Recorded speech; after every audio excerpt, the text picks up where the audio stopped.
राजा का बदला। कहानी का भयावह मोड़। राजू और मोहन के गायब होने के बाद गांव में सन्नाटा छा गया। अब कोई भी रात के समय महल की ओर जाने की हिम्मत नहीं करता था। लेकिन डर के साए में जी रहे गांव वालों में से एक अमर नाम का लड़का अपने दोस्तों की सच्चाई जानना चाहता था। अमर ने तय किया कि वह राजा रामजान के महल जाकर इस रहस्य से पर्दा उठाएगा। अंधेरी रात में जब पूरा गांव गहरी नींद में सो रहा था, अमर अपने हाथ में लालटेन लेकर जंगल की ओर बढ़ा। उसकी हर कदम के साथ पत्तों की सरसराहट और झिंगुरों की आवाजें उसके डर को बढ़ा रही थीं। जैसे ही वह महल के नजदीक पहुंचा, एक सर्द हवा का झोंका उसके कानों में फुसफुसाया, लौट जाओ वरना मौत तुम्हारी भी है। अमर का दिल जोर से धड़कने लगा, लेकिन उसने हिम्मत नहीं हारी। उसने महल का विशाल दरवाजा धकेला और दरवाजा एक अजीब सी चरमराहट के साथ खुल गया। अंदर चारों ओर गहरा अंधेरा पसरा था। लालटेन की रोशनी में दीवारों पर धुंधले चित्र दिख रहे थे, मानो वे चित्र उसकी ओर देख रहे हों। अचानक महल के अंदर से घुंघरुओं की आवाज आने लगी। अमर के रोंगटे खड़े हो गए। उसकी आंखों के सामने एक सफेद साड़ी पहने स्त्री की परछाई नजर आई। उसके पैर उल्टे थे। अमर ने घबराकर पीछे मुड़ने की कोशिश की, लेकिन उसके पैर जमीन से चिपक गए। यहां से भागने की कोशिश मत करना, वो डरावनी स्त्री फुफकारते हुए बोली। अमर के सामने अचानक राजा रामजान की आत्मा प्रकट हुई। लाल आंखें, हाथ में खून से सनी तलवार। उसकी भयानक आवाज गूंजी, तुम भी मेरी सजा भोगोगे। तुम्हारे दोस्तों ने मेरे राज को जानने की कोशिश की थी, अब तुम भी इसकी कीमत चुकाओगे। अमर की आंखों में आ गए। उसने कांपते हुए कहा, मुझे छोड़ दो महाराज, मैंने कुछ नहीं किया। राजा रामजान की आत्मा ने ठंडी हंसी हंसी, अब कोई माफी नहीं। मेरे साथ चलो, जहां तुम सदा के लिए अंधकार में खो जाओगे। अचानक महल की दीवारें कांपने लगीं। चीखों का कोलाहल मच गया। अमर की चीखें महल में गूंज उठीं और फिर सब कुछ शांत हो गया। सुबह गांव वालों ने महल के सामने अमर की जली हुई लालटेन और मिट्टी पर खून के निशान देखे। किसी को पता नहीं चला कि अमर का क्या हुआ। आज भी जब रात गहराती है, महल से दर्दनाक चीखें सुनाई देती हैं। राजा रामजान का बदला अभी पूरा नहीं हुआ, और हर कोई जानता है कि जो भी महल के रहस्य को जानने की कोशिश करेगा, वो कभी वापस नहीं लौटेगा। अंधकार से परे अमर के गायब होने के बाद गांव पर खौफ का साया और गहरा हो गया। हर कोई जानता था कि महल की ओर जाना मौत को न्योता देने जैसा है। लेकिन इस भय के बीच गांव की एक औरत सुमित्रा, जिसका बेटा अमर था, अपने बच्चे को वापस लाने के लिए किसी भी हद तक जाने को तैयार थी। सुमित्रा ने गांव के बुजुर्गों से राजा रामजान के बारे में जानकारी जुटाई। एक बुजुर्ग ने कांपते हुए बताया, राजा रामजान की आत्मा तभी शांत होगी जब उसे न्याय मिलेगा। राजा की हत्या जिन 5 गद्दारों ने की थी, उनकी आत्माएं अब भी इसी जंगल में भटक रही हैं। जब तक उन आत्माओं को पकड़कर राजा के सामने पेश नहीं किया जाएगा, तब तक वह अपनी यातना से मुक्त नहीं होंगे और किसी को भी नहीं छोड़ेगा। सुमित्रा ने अपनी कमर में एक लोहे की तलवार बांधी और महल की ओर बढ़ चली। जंगल सन्नाटे में डूबा था, लेकिन सुमित्रा के कदमों में डर की जगह अपने बेटे को वापस लाने का जुनून था। जैसे ही वह महल के गेट के पास पहुंची, उसे लगा मानो कोई उसकी परछाई का पीछा कर रहा हो। उसने पीछे देखा। पेड़ों के बीच लाल आंखें चमक रही थीं। महल का दरवाजा खुद ब खुद खुला और एक भयानक आवाज आई, तुम भी मरने आई हो? सुमित्रा ने हिम्मत से कहा, मैं अपने बेटे को लेने आई हूं। मुझे राजा रामजान से मिलना है। महल के अंदर घना अंधेरा था। दीवारों से लटकती खोपड़ियां और उन पर टपकता खून दिखाई दे रहा था। तभी राजा रामजान की आत्मा प्रकट हुई। उसके हाथ में तलवार थी और आंखें अंगारों की तरह जल रही थीं। तुम्हें लगता है मैं तुम्हें छोड़ दूंगा? राजा की आवाज गूंजी। सुमित्रा ने कांपते हुए कहा, आपका न्याय अधूरा है महाराज। उन गद्दारों को मैं आपके सामने लाकर खड़ा करूंगी। मुझे एक मौका दीजिए। राजा की आत्मा ठहर गई। चारों ओर भयानक सन्नाटा छा गया। अचानक महल की दीवारों से चीखें गूंजने लगीं। 5 सड़ती हुई परछाइयां प्रकट हुई। ये वही गद्दार थे जिन्होंने राजा को मारा था। उनके चेहरे भय से विकृत हो चुके थे। राजा रामजान की आत्मा क्रोध में गरजी, तुम सबकी सजा का समय आ गया है। पल भर में तलवार घूमी और 5 गद्दारों की आत्माएं चीखते हुए राख में बदल गईं। महल की दीवारें कांपने लगीं और फिर अचानक सब शांत हो गया। राजा रामजान की आंखों से क्रोध का धुंधलका छूटने लगा। उसने सुमित्रा की ओर देखा और धीमे स्वर में कहा, तुमने मुझे मुक्ति दी है। तुम्हारा बेटा तुम्हें मिल जाएगा। एक रोशनी का गोला चमका और अमर महल के बीचों बीच बेहोश पड़ा मिला। सुमित्रा दौड़कर उसके पास गई। अमर की आंखें खुलीं और मां को देखकर उसकी आंखों से आंसू बह निकले। महल धीरे धीरे ढहने लगा। राजा रामजान की आत्मा स्वर्ग की ओर चली गई। उस दिन के बाद गांव के जंगल में कभी कोई अजीब चीख नहीं सुनाई दी। लेकिन लोग आज भी कहते हैं कि जब न्याय अधूरा हो तो आत्माएं भटकती रहती हैं। अंत, या शायद एक नए भय की शुरुआत।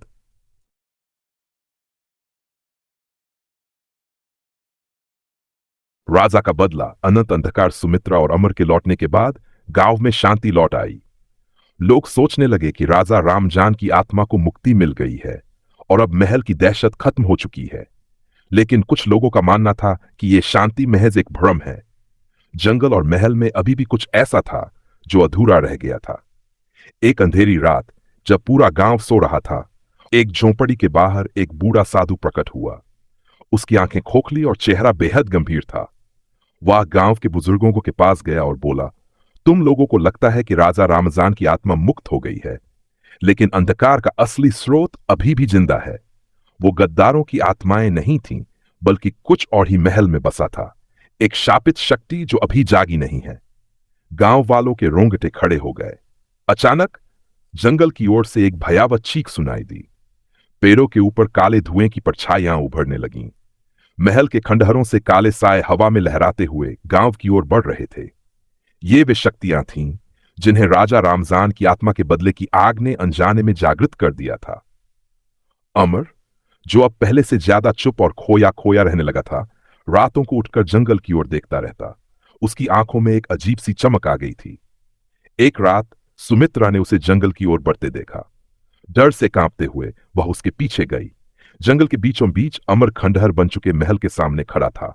उसकी आवाज बदल गई थी। उसने घने अंधेरे की ओर देखते हुए कहा, अब मेरा समय है। राजा रामजान के बाद इस अंधकार का नया वारिस मैं हूं।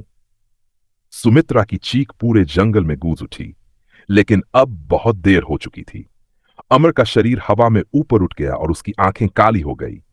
महल के खंडहर फिर से जीवित होने लगे और जंगल में दहशत का साम्राज्य लौट आया। गांव वालों का मानना था कि राजा रामजान के बदले की आग ने अंधकार की एक नई शक्ति को जन्म दे दिया था, अमर के रूप में। अब यह अंधकार कभी खत्म नहीं होगा। अंत, या एक नए भयावह युग की शुरुआत। अंधकार का साम्राज्य अमर के शरीर में समाया। अंधकार अब पूरे गांव पर अपनी पकड़ मजबूत कर रहा था। सुमित्रा की चीखें जंगल की गहराइयों में गुम हो गईं। गांव में अचानक ठंड बढ़ गई। पेड़ सड़ने लगे और पशु पक्षी भी गायब होने लगे। चारों ओर सन्नाटा और भय पसरा हुआ था। लोग समझ गए कि यह महज एक नई शुरुआत है। अंधकार का साम्राज्य लौट आया था। कुछ बुजुर्गों ने सलाह दी कि इस श्राप को रोकने का केवल एक ही उपाय है, अमर की आत्मा को मुक्त करना और उस अंधकार को हमेशा के लिए नष्ट करना। लेकिन यह इतना आसान नहीं था। अमर अब महल के शापित राजा की तरह बन चुका था और उसकी रक्षा में कई डरावनी शक्तियां थीं। रहस्य का खुलासा गांव के एक पुराने ग्रंथ में लिखा था कि राजा रामजान ने मरने से पहले एक मणि को शापित कर दिया था।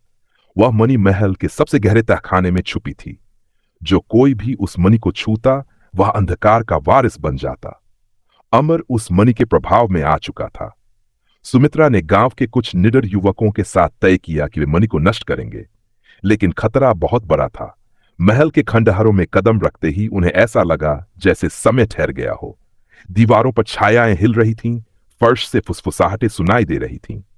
अचानक एक ठंडी हवा चली और अमर, जो अब अंधकार के राजा के रूप में था, उनके सामने प्रकट हुआ। उसकी आंखें पूरी तरह काली थी और होंठों पर हल्की मुस्कान थी। तुम लोग यहां क्यों आए हो? अमर की आवाज गूंजी, जो अब कई आवाजों का मिश्रण लग रही थी। सुमित्रा ने रोते हुए कहा, बेटा, मैं तुझे इस अंधकार से मुक्त करने आई हूं। लेकिन अमर ने एक डरावनी हंसी हंसी। अब कोई मुक्ति नहीं मां, मैं अंधकार का हिस्सा बन चुका हूं। मुझे रोकोगी तो तुम्हें भी इसी अंधेरे में समा जाना होगा। महल का सबसे गहरा रहस्य तभी महल की दीवारों से काली परछाइयां बाहर निकलने लगीं। वे परछाइयां अमर की रक्षा के लिए आगे बढ़ीं। सुमित्रा और गांव के युवक इन परछाइयों से घिर गए। हर कोने से चीखें सुनाई देने लगीं। लेकिन सुमित्रा ने हार नहीं मानी। उसने अपने गले से भगवान का ताबीज निकाला और अमर की ओर बढ़ी। ताबीज की रोशनी से परछाइयां पीछे हटने लगीं। अमर चीखा, नहीं, यह रोशनी मुझे नष्ट कर देगी। सुमित्रा ने रोते हुए ताबीज को अमर के माथे पर रख दिया। एक तेज रोशनी फूटी और पूरा महल हिलने लगा। अमर की आंखों से काली धुंध निकलने लगी। उसने दर्द में चीखते हुए कहा, मां, मुझे बचा लो। अंधकार का अंत। अचानक महल की छत गिरने लगी। चारों ओर रोशनी फैल गई और अमर के शरीर से अंधकार निकलकर राख बन गया। अमर बेहोश होकर गिर पड़ा। सुमित्रा ने उसे गले लगाया और रोते हुए कहा, तू अब आजाद है मेरे बेटे। महल ढह गया और जंगल में फिर से जीवन लौट आया। लेकिन मणि का क्या हुआ, किसी को नहीं पता। गांव वालों का मानना है कि अंधकार का अंत हो चुका है, लेकिन कुछ लोगों ने अब भी जंगल में एक काली छाया को भटकते देखा है, या एक नए खतरे की दस्तक। अनसुलझा अंधकार महल के गिरने के बाद जंगल में शांति लौट आई थी, लेकिन सुमित्रा का दिल अभी भी बेचैन था। अमर को बचाने के बाद भी उसके अंदर कुछ ऐसा था जो बदला नहीं था। अमर अब पहले की तरह शांत और चुप रहने लगा। उसकी आंखों में एक अजीब सी गहराई थी, मानो वो कुछ छुपा रहा हो। गांव वाले भले ही सामान्य जीवन जीने लगे थे, लेकिन कई बार रात को जंगल की ओर से फिर से फुसफुसाहटें और अजीब आवाजें सुनाई देने लगीं।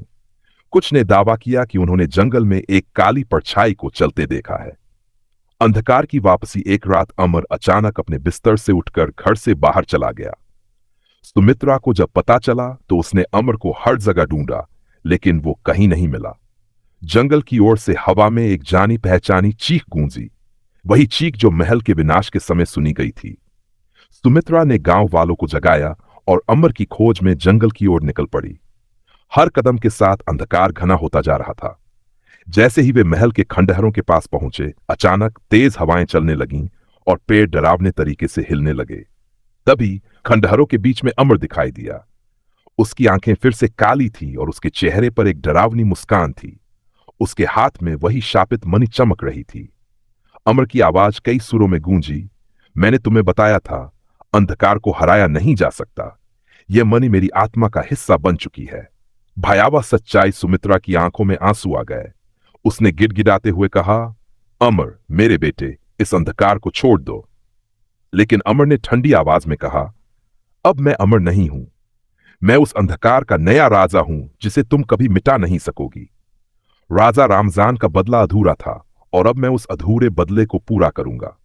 हर उस आत्मा को जो इस जंगल में प्रवेश करेगी, मैं अंधकार का हिस्सा बना दूंगा। जंगल में आग की लपटें उठने लगीं। गांव के लोग डर के मारे पीछे हटने लगे। सुमित्रा के सामने उसकी सबसे बड़ी परीक्षा थी, अपने ही बेटे के रूप में आए अंधकार को रोकना। महायुद्ध की शुरुआत। सुमित्रा ने गांव के बुजुर्गों के दिए हुए मंत्रों का जाप शुरू किया। अमर चिल्लाया, ये मंत्र मुझ पर असर नहीं करेंगे, लेकिन सुमित्रा ने हार नहीं मानी। उसकी आवाज में ममता और शक्ति दोनों थी। जैसे ही मंत्र पूरा हुआ, मणि से निकलती काली ऊर्जा टूटने लगी। अमर की चीखें गूंज उठी, नहीं, ये नहीं हो सकता। उसकी आंखों में से आंसू बहने लगे, लेकिन फिर उसकी मुस्कान गायब हो गई। जंगल में एक जोर का विस्फोट हुआ और रोशनी फैल गई। खंडहर ध्वस्त हो गए और सन्नाटा छा गया। जब सब कुछ शांत हुआ, अमर की जगह केवल राख पड़ी थी। अंत या एक और भ्रम? सुमित्रा घुटनों के बल बैठ गई। उसकी आंखों से आंसू झरने लगे। लेकिन तभी हवा में एक हल्की फुसफुसाहट सुनाई दी, अंधकार कभी मरता नहीं, वो सिर्फ सो जाता है। गांव वालों ने डर से कांपते हुए एक दूसरे की ओर देखा। जंगल फिर से शांत था, लेकिन अब सभी को पता था कि यह शांति हमेशा के लिए नहीं है। क्या यह सचमुच का अंत है या अंधकार फिर लौटेगा? अंतहीन भय। सुमित्रा की आंखों में आंसू थे, लेकिन दिल में एक अजीब सन्नाटा। अमर की राख उसके पैरों के पास बिखरी थी और जंगल में एक भयानक शांति छा गई थी। गांव के लोग धीरे धीरे अपने घर लौट गए, लेकिन उनके चेहरों पर डर की परछाई अब भी बाकी थी। रातें फिर से शांत हो गई, लेकिन एक अनजान भय हर दिल में घर कर गया। किसी को यकीन नहीं हो रहा था कि अंधकार सचमुच समाप्त हो चुका है। सुमित्रा हर रोज अमर की राख को हाथ में लेकर प्रार्थना करती, लेकिन उसके दिल में कहीं न कहीं यह एहसास था कि यह अंत नहीं है। जंगल का नया रहस्य। कुछ महीनों बाद गांव के बच्चों ने जंगल में खेलने का फैसला किया। वे पुराने खंडहरों के पास गए, जहां कभी राजा रामजान का महल था। बच्चों में से एक, नीलू, अचानक झाड़ियों के बीच एक चमकीली चीज देखकर रुक गया। उसने ध्यान से देखा। यह वही शापित मणि थी। देखो, मुझे कुछ मिला है, नीलू ने खुशी से कहा। जैसे ही उसने मणि को छुआ, हवा में अचानक एक ठंडक फैल गई। उसकी आंखें सफेद हो गईं और चेहरा भय से विकृत हो गया। उसके दोस्त चीखते हुए भागे, लेकिन नीलू की हंसी अब किसी और की थी, गहरी, डरावनी और अंधकार से भरी हुई। अंधकार की वापसी गांव में फिर से चीख पुकार मच गई। नीलू गांव के बीचों बीच खड़ा हो गया और उसकी आवाज में राजा रामजान का पुराना क्रोध झलकने लगा। तुम लोग मुझे मिटा नहीं सकते। मैं अंधकार हूं और अंधकार कभी खत्म नहीं होता। गांव के लोग डर से कांपते हुए अपने घरों में छुप गए। सुमित्रा, जो इन महीनों में थोड़ी शांत हो गई थी, फिर से खड़े होकर लड़ने के लिए तैयार हुई। उसने मंत्रोच्चारण शुरू किया, लेकिन इस बार अंधकार कहीं अधिक शक्तिशाली था। नीलू के चारों ओर काले धुएं का भंवर उठने लगा। गांव के चारों ओर सन्नाटा और सर्द हवा का पहरा बैठ गया। सबसे बड़ा बलिदान सुमित्रा समझ गई कि अंधकार को हमेशा के लिए खत्म करने का एक ही तरीका है, मणि को नष्ट करना। लेकिन मणि केवल तभी नष्ट हो सकती थी जब कोई व्यक्ति अपना जीवन बलिदान कर उसे तोड़े। सुमित्रा ने बिना एक पल की झिझक के मणि की ओर कदम बढ़ाए। उसकी आंखों में आंसू थे, लेकिन चेहरे पर अडिग साहस। अगर मेरे बलिदान से अंधकार मिटता है तो यह बलिदान स्वीकार है। उसने मणि को दोनों हाथों से पकड़ा और मंत्र पढ़ते हुए अपनी पूरी शक्ति झोंक दी। अचानक एक जोरदार विस्फोट हुआ। रोशनी की लहर पूरे जंगल में फैल गई। सचमुच का अंत। जब धुआं छांटा, नीलू बेहोश पड़ा था। मणि के टुकड़े बिखरे थे और सुमित्रा का शरीर वहीं निश्चल पड़ा था। गांव वाले सुमित्रा के बलिदान को देखकर रो पड़े। आखिरकार अंधकार का राज समाप्त हो गया। महल के खंडहर हमेशा के लिए धूल में समा गए। नीलू धीरे धीरे होश में आया और उसकी आंखों में अब कोई अंधकार नहीं था। गांव में फिर से जीवन लौटा, लेकिन सुमित्रा का बलिदान हर दिल में अमर हो गया। लेकिन जंगल की हवाओं में अब भी एक फुसफुसाहट थी। अंधकार भले ही सो गया हो, लेकिन क्या वह कभी फिर नहीं जागेगा? अंत या बस एक विराम? अंधकार का जागरण। सुमित्रा के बलिदान के बाद गांव में जीवन तो लौट आया था, लेकिन डर की परछाई कभी पूरी तरह मिट नहीं सकी। लोगों ने सोचा कि अंधकार समाप्त हो गया है, लेकिन जंगल की हवाओं में अब भी अजीब सी फुसफुसाहटें थीं। रातों में जब पूरा गांव गहरी नींद में होता, तब कुछ लोग महसूस करते कि कोई साया उनकी खिड़कियों के बाहर खड़ा है। हल्की हल्की ठंडी हवा और दूर से आती अस्पष्ट चीखें फिर से गांव के दिलों में सिहरन पैदा कर रही थीं। अजीब घटनाएं शुरू। एक रात नीलू की मां ने उसे जगाने के लिए कमरे में कदम रखा। नीलू बिस्तर पर बैठा हुआ था। उसकी आंखें खुली थीं, लेकिन वह कहीं और देख रहा था। उसकी आंखों में एक अजीब चमक थी और होंठों पर एक धीमी मुस्कान। नीलू, उसकी मां ने डरते हुए पुकारा। नीलू की आवाज ठंडी और अलग थी। मां, जंगल मुझे फिर बुला रहा है। अंधेरा अब भी जिंदा है। उसकी मां चीखते हुए पीछे हट गई। अगले दिन गांव में खबर फैल गई कि नीलू गायब हो गया है। उसे आखिरी बार जंगल की ओर जाते हुए देखा गया था। जंगल का खौफनाक रहस्य। गांव के कुछ नौजवानों ने नीलू की खोज में जंगल में प्रवेश किया। पेड़ सड़ चुके थे और जड़ें जमीन से बाहर निकलकर जैसे किसी को पकड़ने की कोशिश कर रही थीं। हवा में सड़ी हुई गंध थी। जंगल के बीचों बीच वे एक पुराना कुआं देख पाए, जिसके अंदर से फुसफुसाहटें और धीमी हंसी सुनाई दे रही थी। जैसे ही उन्होंने कुएं में झांका, काली परछाइयां अचानक बाहर निकलीं और उनकी ओर लपकीं। भयावह जागरण। नीलू कुएं के पास खड़ा था। उसकी आंखें पूरी तरह काली हो चुकी थीं। उसने गहरी आवाज में कहा, तुमने सोचा था कि सुमित्रा के बलिदान से अंधकार खत्म हो जाएगा? अंधकार को मिटाया नहीं जा सकता। वह सिर्फ नए रूप में लौटता है। अब मैं अंधकार का नया रक्षक हूं। अचानक कुएं से काले धुएं की लहरें निकलने लगीं और पूरा जंगल अंधकार में डूब गया। नौजवानों की चीखें जंगल में गूंजने लगीं, लेकिन गांव तक कभी नहीं पहुंचीं। गांव की अंतिम घड़ी गांव वालों ने महसूस किया कि अंधकार फिर से जंगल से बाहर निकल रहा है। झोंपड़ियों के दरवाजे खुद ब खुद खुलने लगे और खिड़कियों से काले साए अंदर घुसने लगे। लोगों ने भागने की कोशिश की, लेकिन चारों ओर अंधकार का घेरा था। आखिरकार गांव का आसमान काले बादलों से ढक गया। अब वहां न रोशनी थी, न उम्मीद, सिर्फ एक अंतहीन भय था। अंधकार लौट आया था और इस बार वह सदा के लिए था। क्या कोई इसे रोक पाएगा या ये दुनिया को अपने साए में डुबो देगा? अंधकार का साम्राज्य गांव पर अंधकार का कब्जा हो चुका था। पेड़ मुरझा गए, हवा ठंडी और भारी हो गई और लोग घरों में दुबक कर बैठे रहे। हर दरवाजे के बाहर एक साया था। हर खिड़की से डरावनी फुसफुसाहटें सुनाई देती। जंगल अब एक अभिशपित भूमि बन चुका था। जो कोई भी उसमें घुसता वह कभी वापस नहीं आता। गांव का अस्तित्व धीरे धीरे खत्म होने की कगार पर था। नई उम्मीद की किरण इस भय और निराशा के बीच एक अजनबी साधु गांव में आया। उसकी लंबी दाढ़ी और झुकी हुई आंखों में असीम शांति थी। उसने गांव के बुजुर्गों से कहा, अंधकार से लड़ाई सिर्फ बलिदान से नहीं, बल्कि विश्वास और साहस से जीती जा सकती है। यह अंधकार बाहरी नहीं, बल्कि हर दिल में छुपे डर से पनपता है। बुजुर्गों ने साधु से पूछा, तो इसे कैसे मिटाएं? साधु ने जवाब दिया, अंधकार को हमेशा के लिए खत्म करने का तरीका है जंगल के कुएं में छुपे अंधकार के स्रोत को नष्ट करना। लेकिन यह तभी संभव है जब कोई अपने डर का सामना करते हुए उस कुएं में उतरे और वहां की सच्चाई का सामना करे। सुमित्रा की आखिरी आशा, सुमित्रा के बलिदान के बाद उसकी भतीजी रानी, जो अब तक चुपचाप थी, आगे आई। उसकी आंखों में सुमित्रा जैसी ही निडरता थी। उसने कहा, मैं इस अंधकार का सामना करूंगी। रानी गांव वालों के साथ जंगल की ओर बढ़ी। चारों ओर डर का साम्राज्य था। पेड़ ऐसे लग रहे थे जैसे वे जिंदा हो, और हर कदम पर छायाएं उनका रास्ता रोकने की कोशिश कर रही थी। लेकिन रानी अडिग रही। कुएं का रहस्य कुएं के पास पहुंचते ही रानी ने देखा कि नीलू वही खड़ा था। उसकी आंखें अब भी काली थीं और चेहरा एक निर्जीव मूर्ति की तरह था। नीलू की आवाज गूंजी, तुम क्यों आई हो? अंधकार को हराना असंभव है। रानी ने दृढ़ स्वर में कहा, अंधकार को मिटाने नहीं, उसे स्वीकार करने आई हूं। मैं डर को जीतने आई हूं। मैं झांका। कुएं के तल पर मणि का एक और टुकड़ा चमक रहा था। यह टुकड़ा ही अंधकार के जीवित रहने का कारण था। अंधकार का अंत। रानी ने गहरी सांस ली और कुएं में छलांग लगा दी। कुएं के अंदर घुप अंधेरा था, लेकिन उसने अपने डर को अपने साहस से ढक दिया। उसने मणि के टुकड़े को अपने हाथ में लिया और कहा, डर को मिटाना नहीं है, उसे स्वीकारना है। अंधकार तभी तक जीवित रहता है जब तक हम उससे डरते हैं। उसकी बातों के साथ ही मणि में दरारें पड़ने लगीं। कुएं के अंदर एक तेज रोशनी फैल गई और नीलू की चीख जंगल में गूंज उठी। अंधकार का साम्राज्य ढहने लगा, जैसे किसी ने उस पर से पर्दा हटा दिया हो। नई सुबह गांव के ऊपर छाए काले बादल छोंट गए। पेड़ फिर से हरे हो गए और पक्षियों की चहचहाहट लौट आई। नीलू की आंखों से अंधकार की परछाई गायब हो गई। वह रोते हुए रानी के गले लग गया।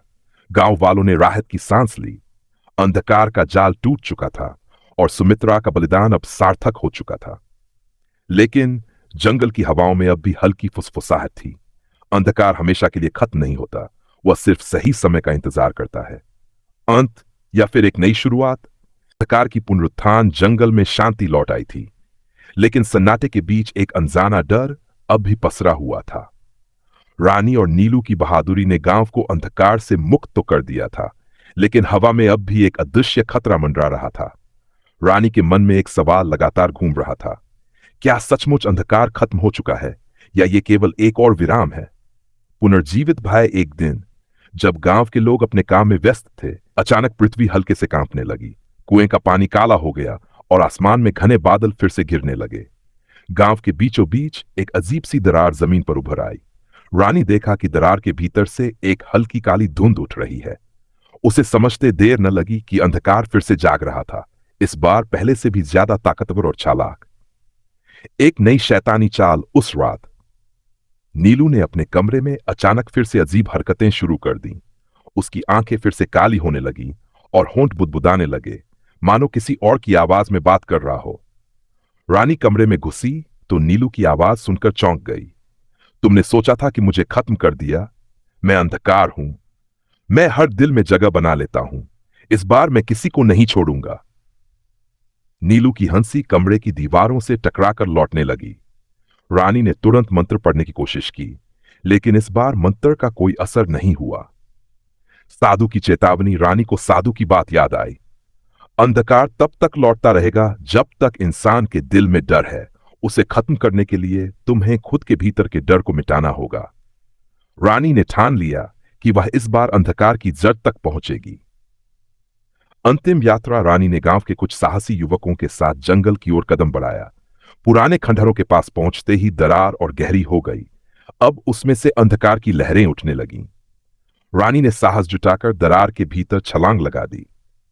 वह एक गहरे अंधेरे कक्ष में पहुंची।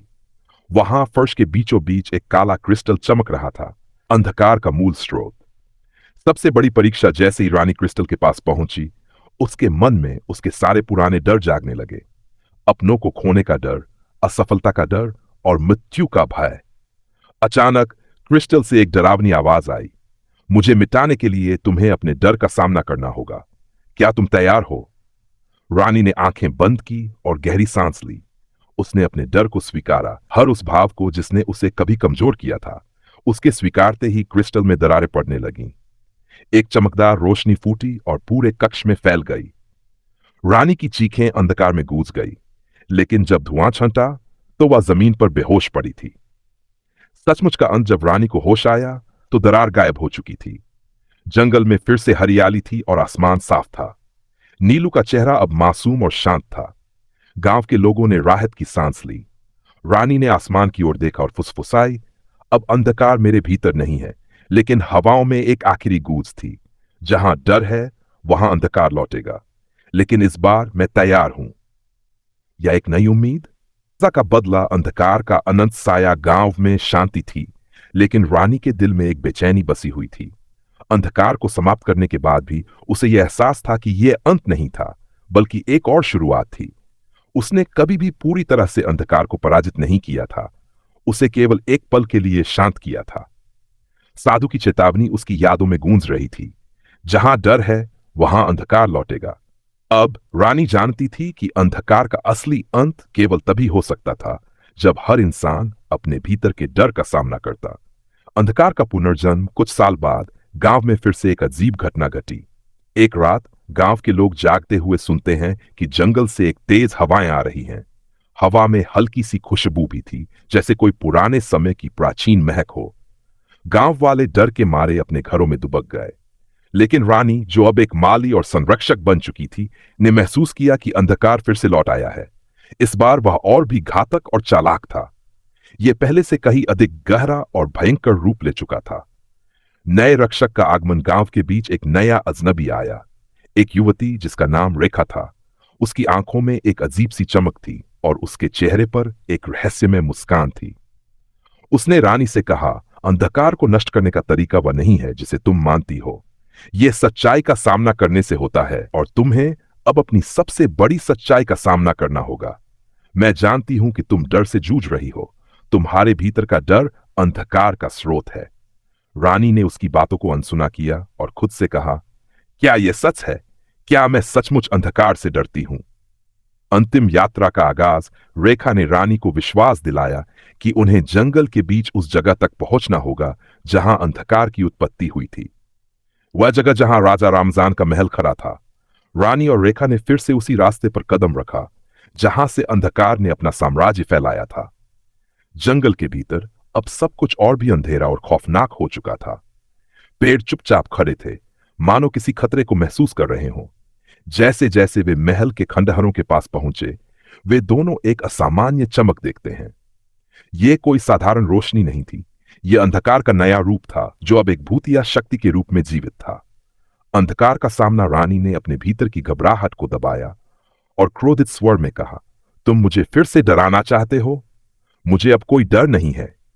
लेकिन जैसे ही उसने ये शब्द कहे, एक भयंकर विस्फोट हुआ और महल के खंडहर से अंधकार की एक नई लहर निकली। यह लहर रानी और रेखा के चारों ओर घेरने लगी और उनके अंदर छुपे डर को बाहर लाने की कोशिश करने लगी। आत्मा का सामना। रानी की आंखों के सामने उसकी सारी पुरानी यादें घूमने लगीं।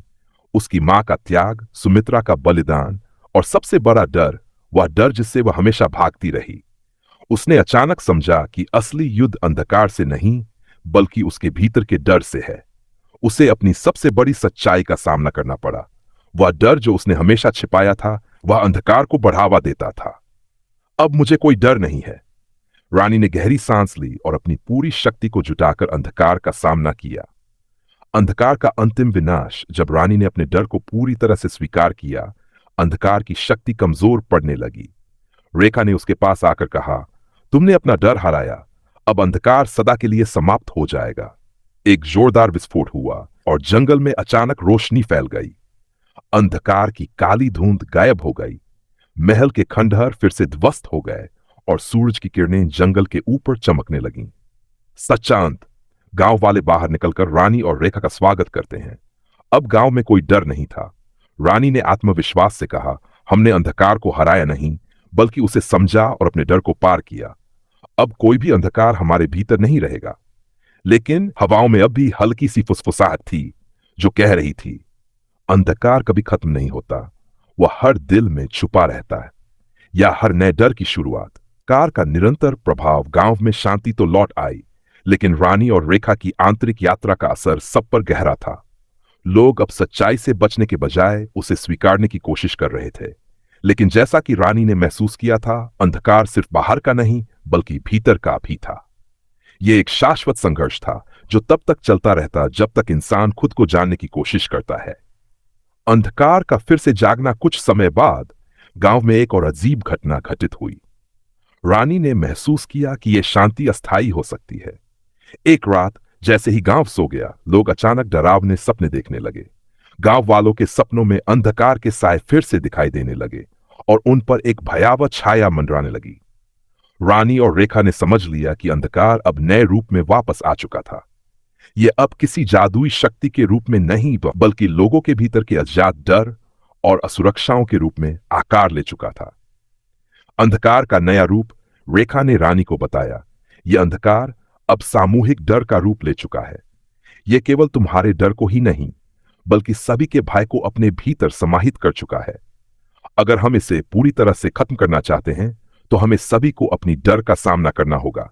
केवल एक व्यक्ति नहीं बल्कि समग्र गांव को इस अंधकार से जूझना होगा। रानी ने कहा, तुम ठीक कहती हो, हमें सब मिलकर इस भय को पराजित करना होगा। लेकिन हमें यह समझने की जरूरत है कि अंधकार का असली स्वरूप हमारे भीतर के सबसे गहरे डर और अनसुलझे सवालों में छुपा होता है।